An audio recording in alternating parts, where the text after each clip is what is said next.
২৬ লাখ মানুষের বসবাসের জনপদ নরসিংদী। এখানকার জনসংখ্যার উল্লেখযোগ্য অংশ প্রায় ৩০% মানুষের পেশা কৃষিকাজ। এই অঞ্চলকে দেশের সবজির ঝুড়ি বলা হয়। জেলার শিবপুর, মনোহরদী, বেলাব ও রায়পুরা উপজেলায় চোখ মেললেই দেখা যায় সবুজের সমারোহ।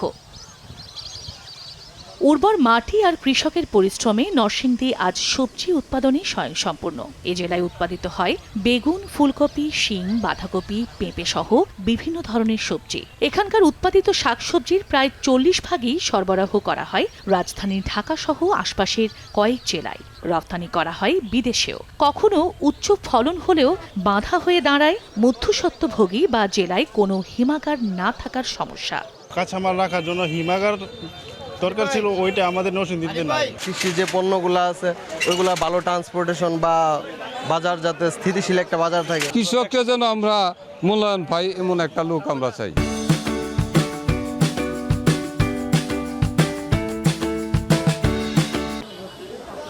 এদিকে প্রাচ্যের ম্যানচেস্টার খ্যাত জেলার শেখেরচর বাবুরহাট। 100 বছরের ঐতিহ্যবাহী এই হাটটি দেশের অভ্যন্তরীণ কাপড়ের চাহিদার প্রায় 70% পূরণ করে। এই বিশাল সাম্রাজ্যের সপ্তাহে কয়েকশো কোটি টাকার লেনদেন হয়। বাবুরহাটের কাপড়ের যোগান দেয় জেলার 12,000 পাওয়ারলুম টেক্সটাইল ও বস্ত্র শিল্প কারখানা।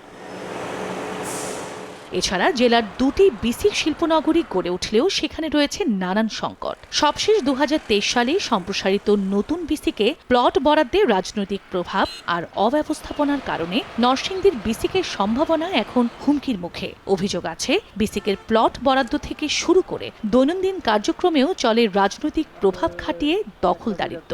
প্রকৃত উদ্যোক্তারা তাই কোণঠাসা হয়ে পড়ছেন। এর সঙ্গে যোগ হয়েছে গ্যাস ও বিদ্যুতের তীব্র সংকট।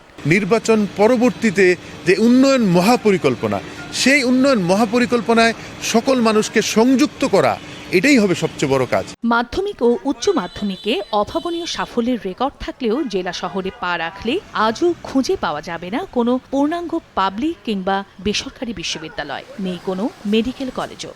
এই মুহূর্তে যদি শিক্ষাকে নরসিংদীর যে শিক্ষানগরী এটাকে পরিপূর্ণ করতে হয়, তাহলে পরে এখানে একটি পাবলিক বিশ্ববিদ্যালয়, বিজ্ঞান ও প্রযুক্তি বিশ্ববিদ্যালয় স্থাপন করা অত্যন্ত জরুরি। শিক্ষার এই অপূর্ণতার চেয়েও করুণ দশা স্বাস্থ্য খাতে। প্রায় 26 লাখ মানুষের এই জনপদে কোনো সরকারি মেডিকেল কলেজ না থাকায় জেলা সদর ও মাত্র 100 শয্যা বিশিষ্ট জেলা হাসপাতালে ভরসা।